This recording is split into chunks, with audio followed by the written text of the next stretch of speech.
Hello friends, today I wanted to talk about the varnashramas or the four distinct caste system as prescribed in the Vedic philosophy and how it started and how the transformation and the down spiraling and the negative connotations that we have assigned today were not pre-existing, at least at the time when the varnashrams were crafted.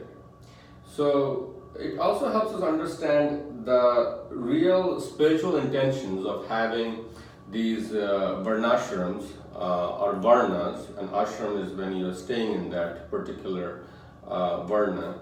Essentially shows that it is basically an evolution of the soul from a lower nature to a higher nature in its pursuit for cosmic union and attainment of self-realization.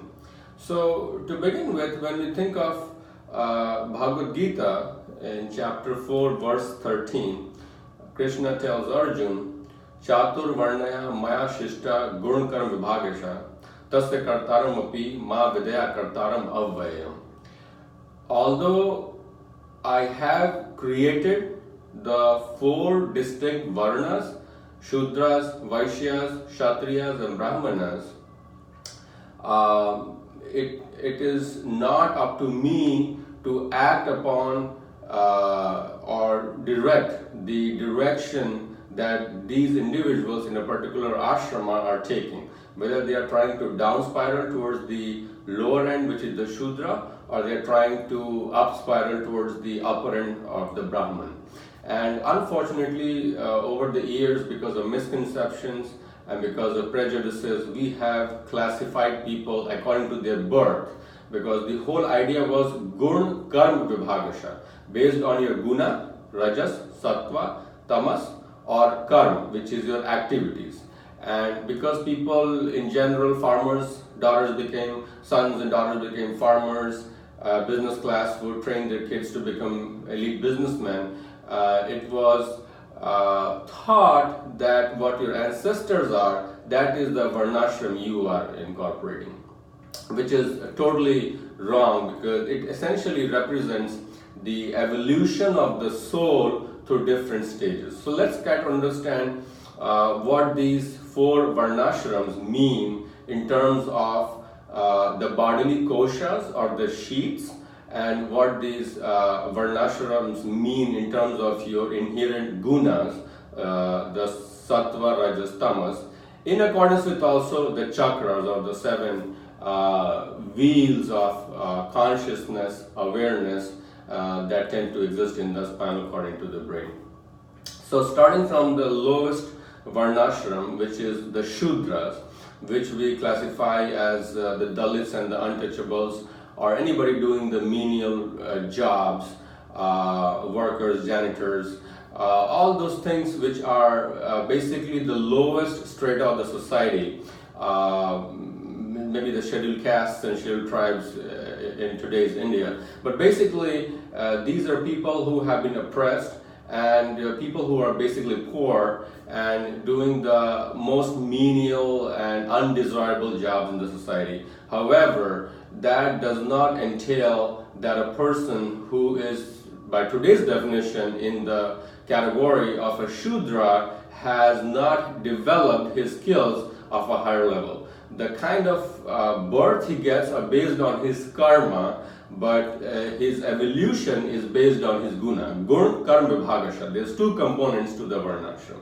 So although a person is a Shudra, he might have the mentality and the spirituality of the Brahman or the enlightened one, because he has to do the vikarm vinash or kill his past karmas. He has to take the life of a Shudra. So the outward appearance and the strata, financial stability and status has nothing to do with the spiritual evolution. It just represents your doctrine of karma playing out and you burning out some of the bad karmas or karmas which did not quite shape the way you would have liked them to shape.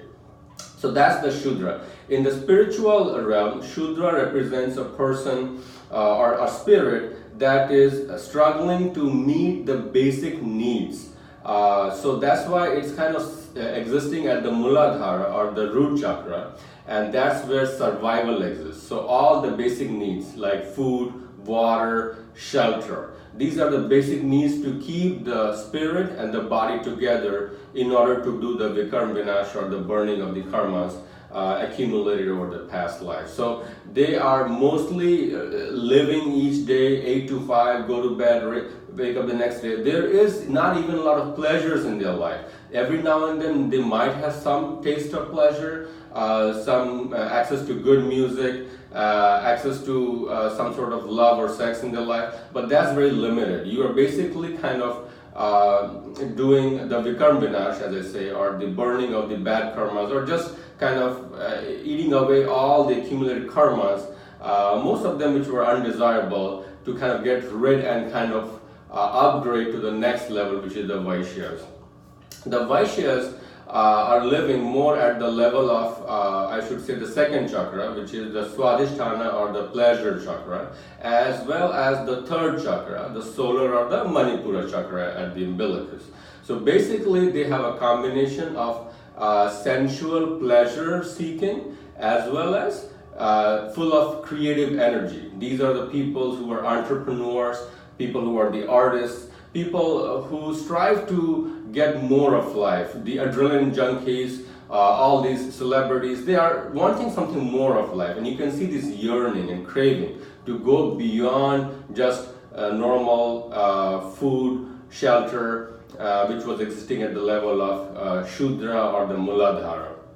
Now, they are still engrossed in the worldly pleasures. All the enjoyment that they all the money that they accumulate, material gains, are spent on sensual pleasure. So it's kind of reverberating between a purpose, which is I have to become the most famous engineer, musician, carpenter, runner, whatever, and then whatever money they make, they will kind of use it to gain sensual pleasures, because that is an unmet desire that they have to complete before they can make the third upgrade, which is at the level of Anahata, the heart chakra, or if you think of varnashramas, it is the Kshatriyas, so the warrior class. Now what does the warrior class do? Of course, the Kshatriya warrior class classically are Pandavas and the Kauravas, all the warrior class Rama, all these ancient heroes, they have been living to work and kind of make a difference, and that's the energy of the Rajas that is most strong in the Kshatriyas. The first two, if you think, the Shudras and the Vaishyas, Shudras for sure are in Tamas, because there's that repetitive activities that you have to do, and it can become also compulsive, monotonous jobs that they're doing.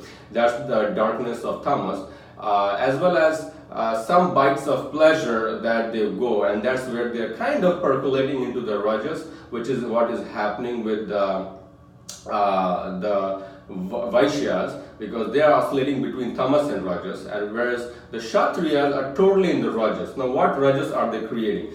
Not only the passion of love, so these people are not only great lovers, and they would strongly want to create a change, and they are kind of over the sensual gratification part, still kind of dipping down every now and then, but they know that it is short-lived, and sensual gratification is not the purpose of life. So they are kind of striving to find a purpose of life, and that's why they are the heart chakra or the Anahata, which is kind of the junction of the lower three chakras with the higher three, Vishuddha, Ajna, Sahasrara. That's why Anahata is a great place of transition, and Rajas represents the rocking motion that converts the Tamas into Sattva. So the Kshatriya, the warrior class, great statesmen, they will be great leaders.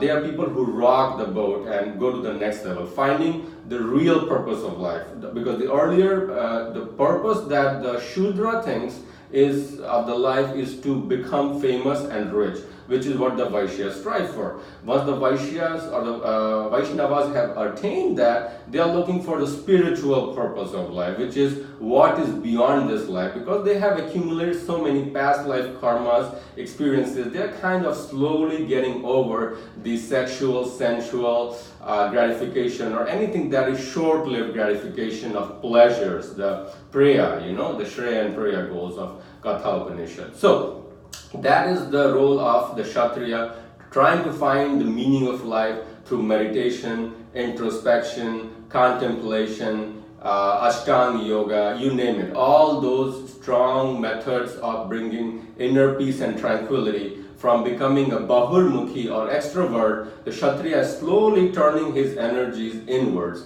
turning his searchlights inside to see what he is, who he is, what his purpose is.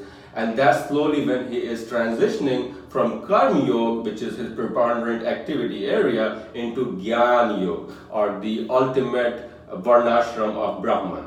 Now, Brahman represents the priestly class, people who perform all the worships, and priests and chaperons and Varna. But basically, what it entails is the one who knows the Brahma. Brahma is the cosmos. So one who has the knowledge of the Brahma will reside in the Brahma, and that's what Brahman is. And that comes with a lot of humility, because the greatest knowledge is in knowing that you know nothing, as Socrates puts it.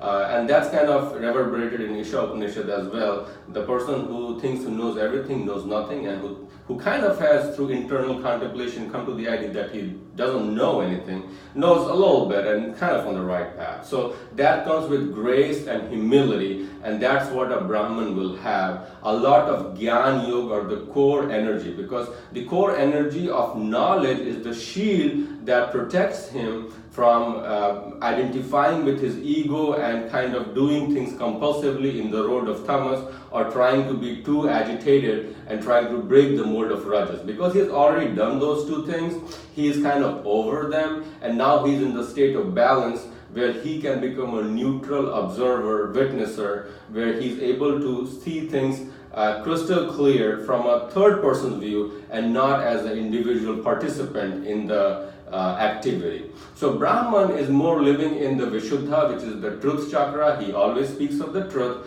Also has the ajna, or the insight of the pineal. And of course, if he is a high Brahman like Ramana Maharishi, he has gone into Sahasrara. He doesn't need to even talk. He is very self-contemplative and does the right thing, like love people, feed people, serve people, which is the Anahata quality of Neem Karoli. But the higher, ultimate, crystal clear place, of course, is when you go to Sahasrara, where there's nothing more that needs to be done. So that tendency is of Gyan Yog Brahman, and does not entail the priestly class who are offering all these obeisances and oblations and doing all the karms and whatnot, all these rituals. That's not what the spiritual Brahman means. That's a bodily caste version of our Brahman. Has nothing to do with the spiritual Brahman or attainment of cosmic consciousness happening through introspection, Dhyan Yog and Gyan Yog. So these are the four varnashrams, and you have to ask yourself every time, what are you doing in your life? Any person you see, you can kind of make an assumption and kind of an estimate as to where they are in their spiritual path. And about ourselves, you can make a guess as to where you are. Are you trying to go for the material gains, more success? If you're a cardiologist, do you want to be an electrophysiologist? If you're a surgeon, do you want to become an oromaxillofacial plastic surgeon? If you are an engineer, do you want to become the CEO of Google? Something like that. Always striving the next ladder, because that is the hedonic treadmill, and you will never feel internal happiness, at least not in this life, if you keep going down that path. The soul, through the pranavayu, has been given the energy to acquire a body, to do one vikam vinash, which is burn up your bad karmas, which will happen through the prarabdha or the destiny, but also to create your own karmas and mostly in the mode of nishkam karma, selfless service, and whatever is prarabdha is inflicted on you, looking at it with sthit pragya or stoic nature, not claiming it as good or bad, creating the right intentions, right affirmations, believing in those affirmations and visualizing them to create the right roadmap to elevate yourself from Kshatriyas, Vaishyas, Shudras, Vaishyas, Kshatriyas, Brahmin. If you can follow this path in your life, know that you're not trying to first run for material gains, but try to find the purpose of life. And finally, through repeated introspection, you come to be at peace and tranquility with yourself, then you're on the right path of attaining the Brahmin. Shortly, to kind of understand it in terms of the koshas, the 5 koshas that exist are the Annamayi Sharir, the Pranamayi Sharir, the Manomay Sharir, the Gyanmayi Sharir, and the Anandamayi Sharir. So the Annamayi Sharir is Anna. Anna is food, and that's what the Shudra spirit will try to attain. The Shudra body will try to meet the needs of food and water. And that is to keep the Pranamayi or the Atman and the body together. So they are trying to meet the survival needs, whereas the Vaishnavas have met the survival needs. So now they are going for more the manomay, whatever their man tells them. So the man says, or the mind says, let's go grab some cookies, let's get some easy repetitive sex or whatever, or alcohol, gambling, any addiction. The mani manusyanam karanabandha mokshayo. Mind is the source of both the bondage and liberation. So the way you direct your mind through the willpower of Ichha Shakti. So basically that's the Vaishnava, and then slowly it transitions into the Gyanmay, which is the quest for knowledge in the Kshatriya or the Rajas energy, finally living in peace and tranquility in your Anandamay body, because Anand or bliss or the earning for perpetual, unmitigated, uninhibited bliss is what we are all striving for in our lives, and that happens in the end stage of Brahmin or the end stage of Ajna and Sahasrara and the end stage of Anand Maheshwari, because that's our kosha, that's what we have to percolate inside through introspection, through ruminations, meditations, Ashtanga Yoga. To sum it up, my friends, all of us are going through the 4 varnashramas in our spiritual progress, which has been wrongly labeled as caste system. That is not what the intention of Krishna and Bhagavad Gita and the Vedas was. It is based on Guna and Karm, your material mode of nature or Guna, and the Karma or the activities you undertake. And these have to be in the mode of Nishkam Karma and have to be Sthit Pragya, and always there has to be a yearning for understanding the higher purpose of life and understanding the Paramatma. If you are in that mode and have affirmations, belief, visualizations, you are going to transcend that path through the Shudra Sharir of menial job, the Vaishnava, the creator and pleasure seeker, the Kshatriya, seeking higher purpose, understanding the real existence of meaning of life, getting into the Brahmin or the Anand, and speaking the truth and enjoying the perpetual bliss like that of Ramana Maharishi. Hope you like this video. Please leave your comments below.